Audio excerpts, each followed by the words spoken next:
te gustan nuestros videos, te sugerimos que te suscribas al canal haciendo clic en el botón rojo de suscribirse y que actives la campanita. Así serás de los primeros en recibir nuestros videos de actualidad. Dice Gustavo Cisneros que la solución puede estar en el triángulo USA, Estados Unidos, Colombia. ¿Qué análisis merece esa propuesta o ese comentario? Mira, quien lo dice, Gustavo Cisneros, es una de las personas mejor informadas y con uno de los latinoamericanos con más acceso a los altos niveles de la política de los Estados Unidos. Ha dedicado a eso su vida y para hacerlo tuvo fichas tan importantes como Rómulo Betancourt primero y Carlos Andrés Pérez después. De manera que lo que él dice tiene siempre miga, y no lo estoy calificando moralmente, tiene sus luces y tiene sus sombras, Gustavo Cisneros. Pero en ese sentido hay que oírlo. Y tiene sentido porque en realidad aquello que decía Betancourt, si un perro me muerde los calcañares, yo le reclamo al dueño, no le reclamo al perro. Y el dueño del gobierno de Venezuela es Cuba. Venezuela es una colonia cubana. Eso es técnicamente así. De manera que, ¿qué vas a estar hablando con Maduro?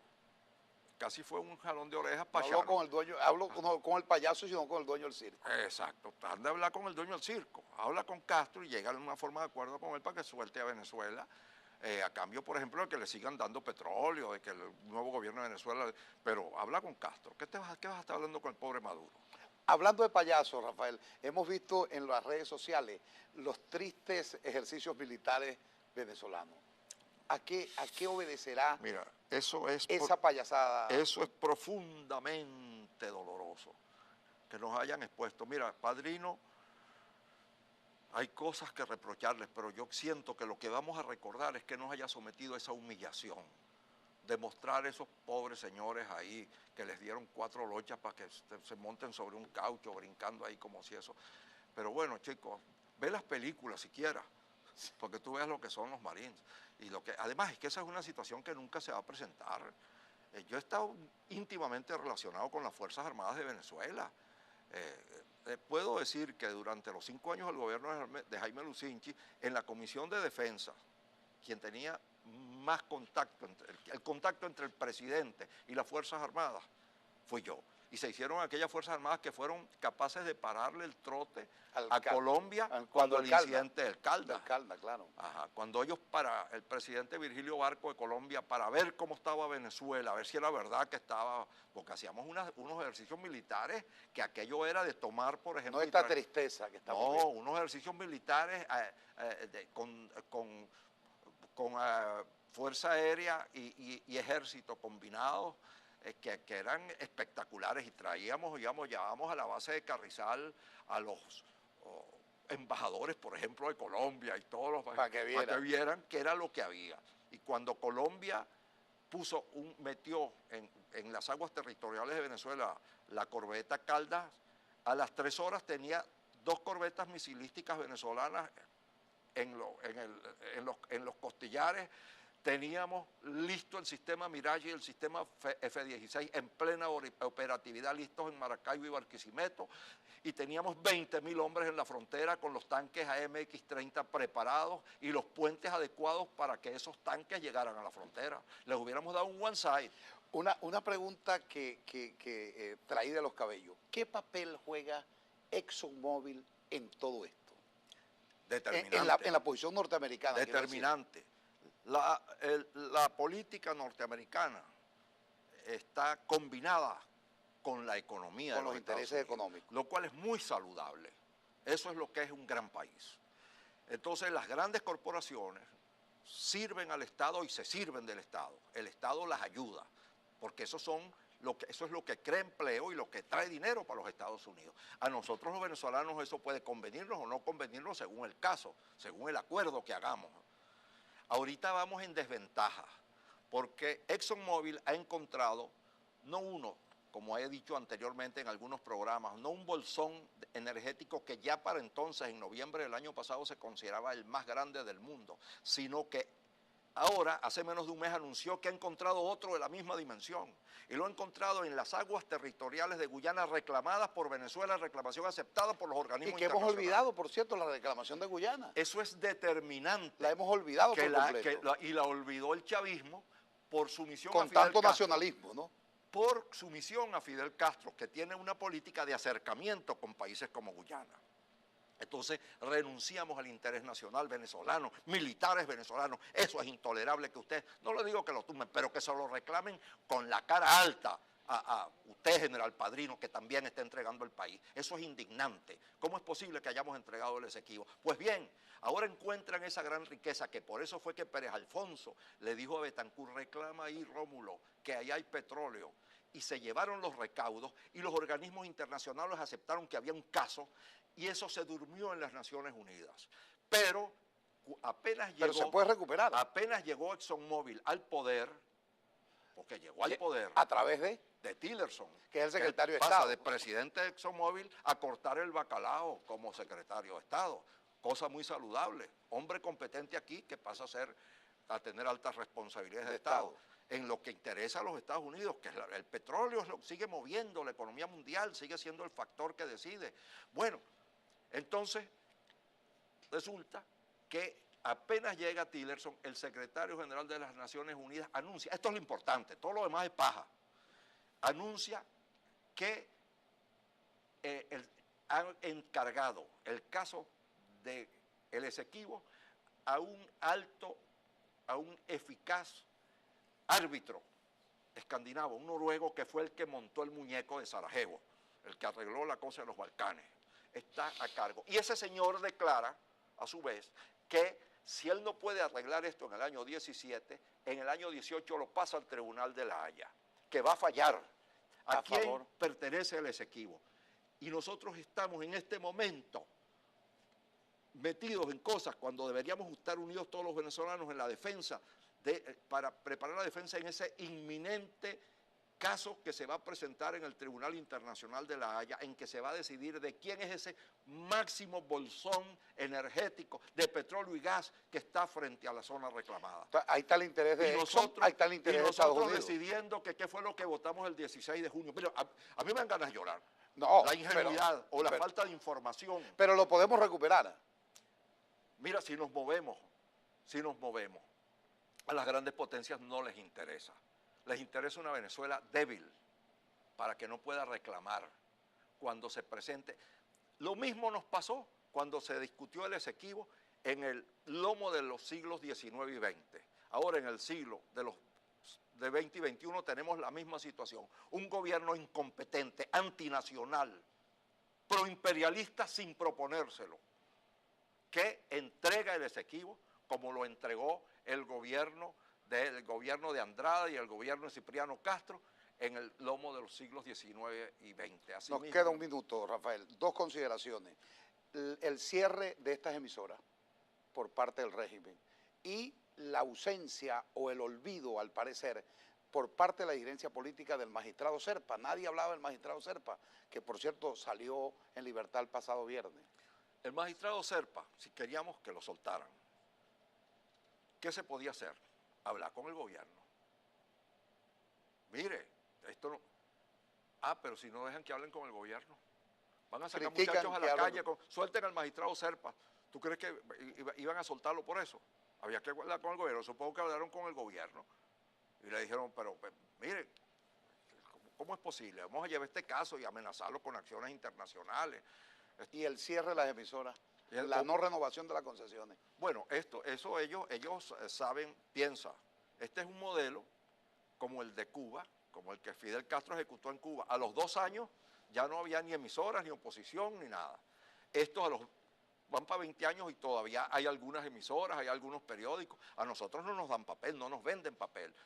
Esa corporación que mencionaste, Maneiro, que es la que centraliza la distribución de papel de los periódicos, desde hace casi un año no nos da papel. Por eso el Nuevo País sale impreso solamente los domingos y sale y por internet todos los días, ¿no? Se mantiene. Y lo mismo la revista Z no sale ya como una revista, sino como un periódico, porque no tenemos papel glacé, no tenemos eso. Y estos somos un grupo de personas aquí modestas, relativamente modestas, Aquí en Miami sí, ponemos nuestro dinerito para que Z y el Nuevo País tengan papeles, una circulación siquiera restringida. Yo soy el principal pagano, Patricia, ¿sabes? Yo soy el principal pagano de eso. Y si quieres, pasas por la casa un día para contarte. Bueno, ya nos vamos a darle las gracias a Rafael, pero un ping-pong final. Venezuela. El cambio político se va a producir. Yo creo que de una u otra manera la presión internacional, que es la única que puede ser efectiva ahora, porque ya el pueblo venezolano no puede hacer más, hizo cuanto podía.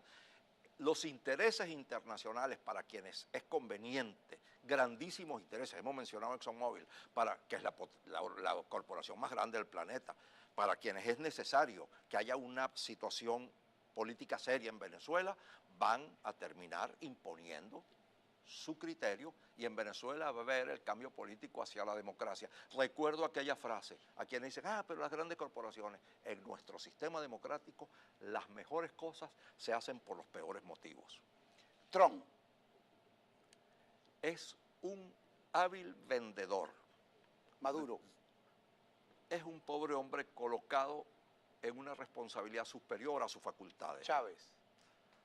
Fue un muchacho latinoamericano con la cabeza llena de basura que causó un gran daño histórico. La MUC. La MUD es la indispensable unidad que debemos mantener más allá de las elecciones libres donde habrá el cambio político. Bueno, muchas gracias. Esta noche de nuevo, ahí está Rafael.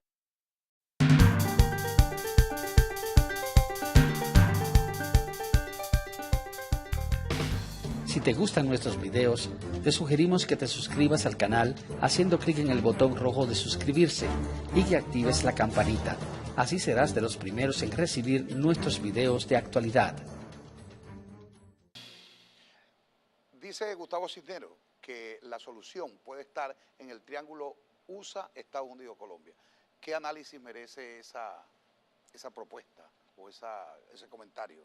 Mira, quien lo dice, Gustavo Cisneros, es una de las personas mejor informadas y con uno de los latinoamericanos con más acceso a los altos niveles de la política de los Estados Unidos. Ha dedicado a eso su vida y para hacerlo tuvo fichas tan importantes como Rómulo Betancourt primero y Carlos Andrés Pérez después.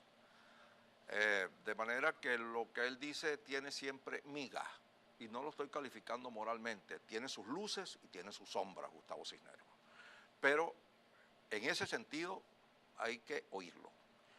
Y tiene sentido porque en realidad aquello que decía Betancourt, si un perro me muerde los calcañares, yo le reclamo al dueño, no le reclamo al perro. Y el dueño del gobierno de Venezuela es Cuba. Venezuela es una colonia cubana. Eso es técnicamente así. De manera que, ¿qué vas a estar hablando con Maduro? Casi fue un jalón de orejas payano. No hablo con el dueño, hablo con el payaso, sino con el dueño del circo. Exacto, han de hablar con el dueño del circo. Habla con Castro y llega a una forma de acuerdo con él para que suelte a Venezuela. A cambio, por ejemplo, de que le sigan dando petróleo, de que el nuevo gobierno de Venezuela... Pero habla con Castro. ¿Qué vas a estar hablando con el pobre Maduro? Hablando de payasos, Rafael, hemos visto en las redes sociales los tristes ejercicios militares venezolanos. ¿A qué obedecerá esa payasada? Eso es profundamente doloroso, que nos hayan expuesto. Mira, Padrino, hay cosas que reprocharles, pero yo siento que lo que vamos a recordar es que nos haya sometido a esa humillación. Demostrar a esos pobres señores ahí que les dieron 4 lochas para que se monten sobre un caucho brincando ahí como si eso. Pero bueno, chicos, ve las películas siquiera, porque tú veas lo que son los Marines. Y además es que esa es una situación que nunca se va a presentar. Yo he estado íntimamente relacionado con las Fuerzas Armadas de Venezuela. Puedo decir que durante los 5 años del gobierno de Jaime Lucinchi, en la Comisión de Defensa, quien tenía más contacto, el contacto entre el presidente y las Fuerzas Armadas, fui yo.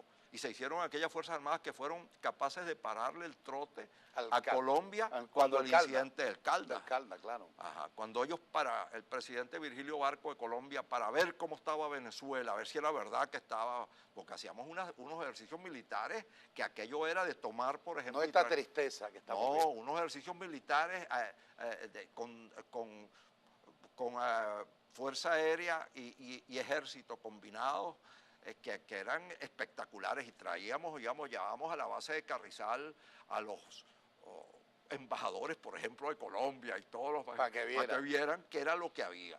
Y cuando Colombia metió en las aguas territoriales de Venezuela la corbeta Caldas, a las 3 horas tenía 2 corbetas misilísticas venezolanas en los costillares. Teníamos listo el sistema Mirage y el sistema F-16 en plena operatividad, listos en Maracaibo y Barquisimeto, y teníamos 20 cuando se presente. Lo mismo nos pasó cuando se discutió el Esequibo en el lomo de los siglos XIX y XX. Ahora en el siglo de 20 y 21 tenemos la misma situación. Un gobierno incompetente, antinacional, proimperialista sin proponérselo, que entrega el Esequibo como lo entregó el gobierno de Andrada y el gobierno de Cipriano Castro en el lomo de los siglos XIX y XX. Así Nos mismo, queda un minuto, Rafael. 2 consideraciones. El cierre de estas emisoras por parte del régimen y la ausencia o el olvido, al parecer, por parte de la dirigencia política del magistrado Serpa. Nadie hablaba del magistrado Serpa, que por cierto salió en libertad el pasado viernes. El magistrado Serpa, si queríamos que lo soltaran, ¿qué se podía hacer? Hablar con el gobierno. Mire, esto no... pero si no dejan que hablen con el gobierno. Van a sacar muchachos a la calle, suelten al magistrado Serpa. ¿Tú crees que iban a soltarlo por eso? Había que hablar con el gobierno. Supongo que hablaron con el gobierno. Y le dijeron, pero mire, ¿cómo es posible? Vamos a llevar este caso y amenazarlo con acciones internacionales. Y el cierre de las emisoras, la no renovación de las concesiones. Bueno, eso ellos saben, piensan. Este es un modelo como el de Cuba, como el que Fidel Castro ejecutó en Cuba. A los 2 años ya no había ni emisoras, ni oposición, ni nada. Estos van para 20 años y todavía hay algunas emisoras, hay algunos periódicos. A nosotros no nos dan papel, no nos venden papel. Esa corporación que mencionaste, Maneiro, que es la que centraliza la distribución de papel de los periódicos, desde hace casi un año no nos da papel. Por eso el Nuevo País sale impreso solamente los domingos y sale y por internet todos los días, ¿no? Se mantiene. Y lo mismo la revista Z no sale ya como una revista, sino como un caso, y eso se durmió en las Naciones Unidas. Pero apenas llegó... Pero se puede recuperar. Apenas llegó ExxonMobil al poder, porque llegó al poder... ¿A través de? De Tillerson. Que es el secretario de Estado. Estado. Pasa de presidente de ExxonMobil a cortar el bacalao como secretario de Estado. Cosa muy saludable. Hombre competente aquí que pasa a tener altas responsabilidades de Estado. En lo que interesa a los Estados Unidos, que el petróleo sigue moviendo, la economía mundial sigue siendo el factor que decide. Bueno, entonces resulta que apenas llega Tillerson, el secretario general de las Naciones Unidas anuncia, esto es lo importante, todo lo demás es paja, anuncia que han encargado el caso del Esequibo a un eficaz árbitro escandinavo, un noruego que fue el que montó el muñeco de Sarajevo, el que arregló la cosa de los Balcanes, está a cargo. Y ese señor declara, a su vez, que si él no puede arreglar esto en el año 17, en el año 18 lo pasa al Tribunal de la Haya, que va a fallar. ¿A quién pertenece el Esequibo? Y nosotros estamos en este momento metidos en cosas cuando deberíamos estar unidos todos los venezolanos en la defensa, para preparar la defensa en ese inminente caso que se va a presentar en el Tribunal Internacional de la Haya, en que se va a decidir de quién es ese máximo bolsón energético de petróleo y gas que está frente a la zona reclamada. Ahí está el interés de Exxon, ahí está el interés de Estados Unidos. Decidiendo que qué fue lo que votamos el 16 de junio. Mira, a mí me dan ganas de llorar. No, la ingenuidad o la falta de información. Pero lo podemos recuperar. Mira, si nos movemos, a las grandes potencias no les interesa. Les interesa una Venezuela débil, para que no pueda reclamar. 20.000 hombres en la frontera con los tanques AMX-30 preparados y los puentes adecuados para que esos tanques llegaran a la frontera. Les hubiéramos dado un one side. Una pregunta que traí de los cabellos. ¿Qué papel juega ExxonMobil en todo esto? Determinante. En la posición norteamericana. Determinante. La política norteamericana está combinada con la economía con de los intereses económicos. Lo cual es muy saludable. Eso es lo que es un gran país. Entonces las grandes corporaciones sirven al Estado y se sirven del Estado. El Estado las ayuda, porque eso es lo que crea empleo y lo que trae dinero para los Estados Unidos. A nosotros los venezolanos eso puede convenirnos o no convenirnos según el caso, según el acuerdo que hagamos. Ahorita vamos en desventaja, porque ExxonMobil ha encontrado, no uno, como he dicho anteriormente en algunos programas, no un bolsón energético que ya para entonces, en noviembre del año pasado, se consideraba el más grande del mundo, sino que ahora, hace menos de un mes, anunció que ha encontrado otro de la misma dimensión, y lo ha encontrado en las aguas territoriales de Guyana reclamadas por Venezuela, reclamación aceptada por los organismos internacionales. Y que hemos olvidado, por cierto, la reclamación de Guyana. Eso es determinante. La hemos olvidado por completo. Y la olvidó el chavismo por sumisión a Fidel Castro. Con tanto nacionalismo, ¿no? Por sumisión a Fidel Castro, que tiene una política de acercamiento con países como Guyana. Entonces renunciamos al interés nacional venezolano, militares venezolanos. Eso es intolerable que ustedes, no le digo que lo tumben, pero que se lo reclamen con la cara alta a usted, general Padrino, que también está entregando el país. Eso es indignante. ¿Cómo es posible que hayamos entregado el Esequibo? Pues bien, ahora encuentran esa gran riqueza, que por eso fue que Pérez Alfonso le dijo a Betancur: reclama ahí, Rómulo, que ahí hay petróleo. Y se llevaron los recaudos y los organismos internacionales aceptaron que había